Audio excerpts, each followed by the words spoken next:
Hi viewers, welcome to our channel. ప్రస్తుతం మనతో పాటు సీనియర్ జర్నలిస్ట్ దాము బాల సార్ వారితో మాట్లాడదాం. నమస్కారం సార్. నమస్తే సార్, నితీష్ కుమార్ గారు అండ్ చంద్రబాబు గారు వీళ్ళ సహకారంతోనే ఎన్డీఏ కేంద్రంలో గవర్నమెంట్ ఫామ్ చేసింది. అయితే ఇండియా కూటమి కూడా వీళ్ళని లాగడానికి బలంగా ప్రయత్నించిందని, ముఖ్యంగా నితీష్ కుమార్ గారికి పీఎం కూడా ఆఫర్ చేసింది ఒకవేళ ఇండియా కూటమిలోకి వస్తుందని చెప్పేసి వాళ్ళ జేడీయూకి సంబంధించిన నేతలు చెప్పడం చూస్తున్నాం. నిజంగా అటువంటి ఆఫర్ వచ్చిందా? మరి ఈయన వెళ్ళే అవకాశం ఏమైనా కనిపిస్తుందా సార్? మీ ఒపీనియన్ సార్ వీటిపైన. నితీష్ కుమార్ కి ఇండియా కూటమి పిఎంగా ఆఫర్ చేశారని కేసీ త్యాగి అని బీహార్ ఎన్డీఏ నాయకుడు ఆయన ఒక స్టేట్మెంట్ ఇచ్చాడు. అంటే ఇండియా కూటమి మమ్మల్ని అప్రోచ్ అయింది, నితీష్కి మీరు కానీ మా వైపు వస్తే మేము మీకు ప్రైమ్ మినిస్టర్ పోస్ట్ మీకే ఇస్తాము అని ఆఫర్ చేశారు. కానీ నితీష్ కుమార్ దాన్ని సున్నితంగా తిరస్కరించారు. మా మద్దతు ఎన్డీఏకి అని క్లియర్గా చెప్పాడు అని అన్నాడు. సో దీన్ని ఖర్గే వాళ్ళు ఖండించారు. మేము అట్లాంటి హామీ ఇవ్వలేదు అని చెప్పి ఖర్గే ఖండించాడు. సో దీనికి కారణం ఏంటి? అసలు నిజంగానే ఆఫర్ ఇచ్చుండే అవకాశం ఉందా? నిజంగా ఆఫర్ ఇస్తే ఈయన నిజంగానే వ్యతిరేకించాడా? సో ఏం జరిగి ఉండొచ్చు? మామూలుగా అయితే నితీష్ కుమార్ గురించి తెలిసిన వాళ్ళు ఎవరైనా కూడా ఆఫర్ ఇచ్చుంటే ఈయన ఎగిరి గంతేసి వెళ్ళిపోతాడని అనుకుంటారు. సో ఎందుకంటే ఇప్పుడు చంద్రబాబుకైనా ప్రైమ్ మినిస్టర్ ఇస్తామంటే కాదని ఎందుకంటాడు ఆయన? నితీష్ అయినా కాదని ఎందుకంటాడు ప్రైమ్ మినిస్టర్ ఇస్తామంటే? కాకపోతే ఏంటంటే మనం వెళ్ళినా ప్రైమ్ మినిస్టర్ కాలేము అక్కడ ఇండియా కూటమిలో. ఎందుకంటే చంద్రబాబు ఇటు నితీష్ ఇద్దరూ ఎన్డీఏ నుంచి బయటకు వచ్చి ఇండియా కూటమిలో కలిసిన ఇండియా కూటమి గవర్నమెంట్ ఫామ్ చేసే పరిస్థితి లేదు. ఎందుకంటే వీళ్ళిద్దరు కలిసి 28 సీట్లు ఉన్నాయి, ఇండియా కూటమికి 234 ఉన్నాయి. సో ఒక 34 అంటే 30, 62 అవుతాయి. ఇంకా 10 సీట్లు కావాలి. ఈ 10 ఎక్కడో పోయి మళ్ళీ అడుక్కొని లాక్కోవాలి. అంత ఇట్లాంటి ఒక కలగోర గంప లాంటి ఇండియా కూటమి ఎన్ని రోజులు నిలబడుతుంది ఒకవేళ అట్లా చేసినా కూడా? కాబట్టి ఇదంటే కొద్దిగా స్టేబుల్గా ఉంది. ఇప్పుడు ఇండియా కూటమి ఎన్డీఏ కూటమి మధ్య మనం చూస్తే ఎన్డీఏ కూటమి మోర్ స్టేబుల్గా ఉంది. ఎందుకంటే బీజేపీకి సొంతంగానే 240 ఉన్నాయి, ఇవన్నీ కలుపుకుంటే వాళ్ళకి 293 ఉన్నాయి ఎన్డీఏకి. సో ఇది లేదాడ వాళ్ళ ఇండియా కూటమికే 234 ఉన్నాయి, కాంగ్రెస్కి 99 ఉన్నాయి. సో క్లియర్గా వాళ్ళు బలంగా లేరు. కాకపోతే ఏంటంటే దగ్గరికి వచ్చారు, ఈక్వల్గా రాలేదు కానీ కొద్దిగా దగ్గరికి అయితే వచ్చారు. సో ఈ వీళ్ళు కానీ ఇద్దరు వెళ్తే కొంత డీస్టెబిలైజ్ అవ్వచ్చు. వీళ్ళిద్దరు వెళ్ళిపోయినా కూడా ఎన్డీఏ కూటమి ఏమీ కూలిపోదు. ఎందుకంటే వీళ్ళు అవసరమైన ఇంకొక 4-5 బయట నుంచి జగన్నో ఇంకొకనో పట్టుకొని తెచ్చుకోగలరు. అది పెద్ద విషయం కాదు. సో వీళ్ళిద్దరు వెళ్ళిపోయినా కూడా ఎన్డీఏ కూటమి కూలిపోదు. కాబట్టి వీళ్ళిద్దరు కూడా మనం వెళ్ళినా అటు ఇండియా కూటమి గవర్నమెంట్ ఫామ్ చేసే పరిస్థితి లేదు. ఒకవేళ కష్టాలు బట్టి చేసినా ఎక్కువ కాలం నిలబడే పరిస్థితి లేదు. దాని బదులు ఇక్కడే ఉండి కొంత మనం కాంప్రమైజ్ అయినా ఇక్కడుంటే మనం మన రాష్ట్రాలకి కొద్దిగా సాధించుకోవచ్చు. ఆ విధంగా రాష్ట్రాల్లో కూడా మన పొజిషన్ బలంగా పెరుగుతుంది. ఇప్పుడు చంద్రబాబు కానీ ప్రత్యేక హోదా, తర్వాత కొన్ని పోలవరం ప్రాజెక్ట్ కంప్లీట్ చేయడం, అమరావతిని నిర్మించడం, దాన్ని ఏమంటారు మన ఉక్కు ఫ్యాక్టరీని ప్రైవేటీకరణ చేయకపోవడం, ఇట్లా కొన్ని పనులు చేయగలిగాడు. కొంత ఇండస్ట్రీస్ తీసుకురావడం, ఇవన్నీ చేయగలిగాడు అనుకో. ఖచ్చితంగా చంద్రబాబుకి నెక్స్ట్ 2029లో కూడా చంద్రబాబు బలంగా నిలబడిపోతాడు. ఎందుకంటే జగన్ చంద్రబాబును విమర్శించడానికి పెద్ద అస్త్రాలు ఉండవు. సో ఇంత స్థాయిలో ఎవరు ఇప్పటి వరకు చేయలేదు కాబట్టి చంద్రబాబు చేశాడు. కాబట్టి చంద్రబాబు పేరు సుస్థిరంగా అయిపోతుంది.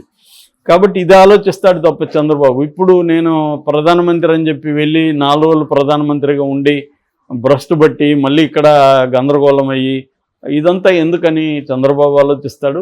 అట్లాగే నితీష్ కూడా అదే ఆలోచిస్తాడు. ఖచ్చితంగా మనకు స్టేబుల్ గవర్నమెంట్ ఉంటుందంటే అటే వెళ్తారు వీళ్ళు, నో డౌట్. అసలు అంత స్టేబుల్గా ఉంటే వాళ్ళు వీళ్ళకి ఆఫర్ చేయాల్సిన అవసరం ఉంది. సో వీళ్ళకుండే ఇప్పుడు అక్కడ 100 సీట్లుండే రాహుల్ని వదిలేసి 12 సీట్లుండే నితీష్కి ఎందుకు ప్రధానమంత్రి ఆఫర్ చేస్తారు? అసలు కామన్ సెన్స్ ఎవరికైనా అర్థమవుతుంది కదా. ఇతనికి ఉండేది బొటాబొట్టి 12, ఈ 12 నాకు ఇస్తే నీకు ప్రధానమంత్రి ఇస్తానని ఎవడైనా ఆఫర్ చేస్తారా? బుద్ధి ఉండేవాడు. సో ఒకవేళ ఆఫర్ చేస్తే అంతకంటే మూర్ఖత్వం ఉంటుందా? కాబట్టి ఇదంతా మరి త్యాగి ఎందుకు చెప్పున్నాడు? త్యాగి ఎందుకు చెప్పుండొచ్చు అంటే, ఒక పక్క బీజేపీని జేడీయూ ఇండైరెక్ట్గా బ్లాక్మెయిల్ చేస్తున్నట్టే కనబడుతుంది ఆల్రెడీ. ఎందుకు? మీరు మాతో జాగ్రత్తగా లేకపోతే, మేము అడిగింది ఇకపోతే మాకు మంచి ఆఫర్ ఉంది అక్కడ అని చెప్పడం. మామూలుగా మనం కూడా చెప్తున్నాం, మీ షాప్లో కూడా అక్కడ ఇంకా తక్కువ ఇస్తానన్నా, నువ్వేదో తెలిసినోడు కాబట్టి నీ దగ్గరికి వచ్చాను అని చెప్తాం. అంటే అతనికంటే తను తక్కువ ఇవ్వాలనేది మన ప్లాను. ఇది గేమ్ నడుస్తూ ఉంటుంది అన్ని చోట్ల, సామాన్య జీవితంలో దగ్గర నుంచి రాజకీయాల వరకు ఈ గేమ్ అందరూ ప్లే చేస్తుంటారు. అలాగా ప్లే చేయడం తప్ప ఈ జేడీయూ వేరేదేమీ కాదు. సో వీళ్ళ ఒక రకంగా ఏంటంటే, మోడీకి ఇది పరీక్షా కాలం అని చెప్పచ్చు. ఎందుకంటే ఇప్పటివరకు మోడీ సింగిల్గానే నెగ్గుకుంటూ వచ్చాడు. సో తను అదేదో అంటారు, సింహం సింగిల్గా వస్తుంది అన్నట్టు అతను వెళ్ళాడు. ఈవెన్ బీజేపీలో కూడా అతనికి ఎవరు కూడా ఆనలేదు. బీజేపీ ఇప్పటివరకు బీజేపీ అనేది యాక్చువల్గా ఏంటంటే ఆర్గనైజ్డ్ పార్టీ. అది దానికి ఆర్గనైజేషన్ స్ట్రక్చర్ చాలా స్ట్రాంగ్గా ఉంటుంది. ఆర్ఎస్ఎస్, విహెచ్ఎస్, రకరకాల organizations, mother organization RSS. So RSS కంట్రోల్లోనే బీజేపీ ఉంటుంది. కానీ మోడీ వచ్చినాక ఆర్ఎస్ఎస్ కంట్రోల్లో కూడా చాలా విషయాల్లో లేడనేది మనకు అర్థమవుతుంది. అందుకని తన ఇమేజ్ని పెంచుకోవడం మీదే, మోడీ బ్రాండ్ని పెంచుకోవడం మీదే ఫోకస్ చేస్తూ అన్నిటికీ మోడీ గ్యారంటీ అని మోడీ అని చెప్తూ వస్తున్నాడు. అట్లాంటిది ఇప్పుడు అతనికి దెబ్బపడింది. బీజేపీలో అతన్ని ఎవరు వ్యతిరేకించేవాడు లేకపోవచ్చు, ఉన్నా కూడా సైలెంట్గా ఉండొచ్చు. కానీ వీళ్ళు ఎందుకు ఉంటారు? చంద్రబాబు ఎందుకు ఉంటాడు? ప్రతిదీ మోడీ అంటే మేము పనిలాక వచ్చామా మేము అన్నట్టుగా ఉంటుంది కదా. అందుకని ఇప్పుడు ఎన్డీఏ అంటున్నాడు. ఇది ఎన్డీఏ విజయం అంటున్నాడు తప్ప మోడీ విజయం అనలేదు. సో ఎన్డీఏ ఒక ఆర్గానిక్ అలియన్స్. ఎన్డీఏని ఏర్పాటు చేసిన మహామహులంతా ఉన్నారు. సో వాజ్పేయి కావచ్చు, తర్వాత జార్జ్ ఫెర్నాండో కావచ్చు, ఇలాగా గొప్ప వాళ్ళంతా దీన్ని ఎన్డీఏని రూపొందించారు అని ఎన్డీఏ గొప్పదనాన్ని పోడుతున్నాడు. మొన్నటి వరకు రాజ్యాంగాన్ని మార్చాలని, లౌకికవాదం అనే పదాన్ని తీసేయాలని ఇలాంటివి ట్రై చేసిన వాళ్ళు రాజ్యాంగాన్ని బుక్ పెట్టుకొని చాలాసేపు దాన్ని వంగి నమస్కారం చేస్తున్నాడు. అట్లాగే చంద్రబాబు నాయకత్వంలో ఆంధ్రప్రదేశ్ని, నితీష్ కుమార్ నాయకత్వంలో బీహార్ని డెవలప్ చేస్తామంటున్నాడు.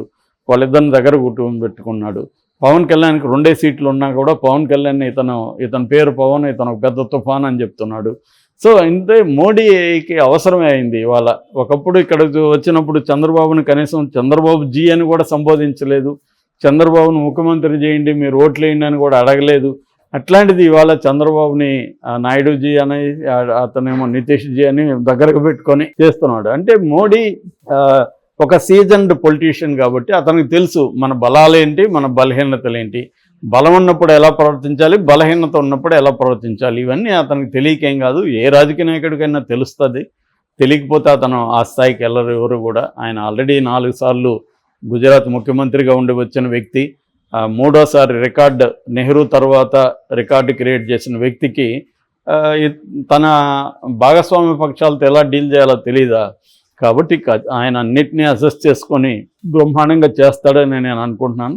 ఇది నిజానికి దేశానికి మంచిది కూడా. ఎందుకంటే ఒక వ్యక్తి మీద ఆధారపడి పరిపాలన నడవడం కంటే కొంతమంది అనుభవజ్ఞులు, అది కూడా చంద్రబాబు సుదీర్ఘమైన అనుభవం ఉంది. ఆయనకి ఆల్రెడీ 14 ఏళ్ళు అధికారంలో ఉన్నారు, 14 ఏళ్ళు దీంట్లో ఉన్నాడు, 45 ఏళ్ళు రాజకీయాల్లో ఉన్నారు. ఆయనకి సుదీర్ఘమైన అనుభవం ఉంది. దేశవ్యాప్తంగా కూడా ఆయనకి మొత్తం అందరితో సంబంధాలు ఉన్నాయి. ఆయన గతంలో కూడా ఎన్డీఏ కన్వీనర్గా ఉన్నారు కాబట్టి ఆయన సుదీర్ఘ అనుభవం ఉంది. అట్లా నితీష్ కూడా బ్రహ్మాండమైన అనుభవం ఉన్న వ్యక్తి.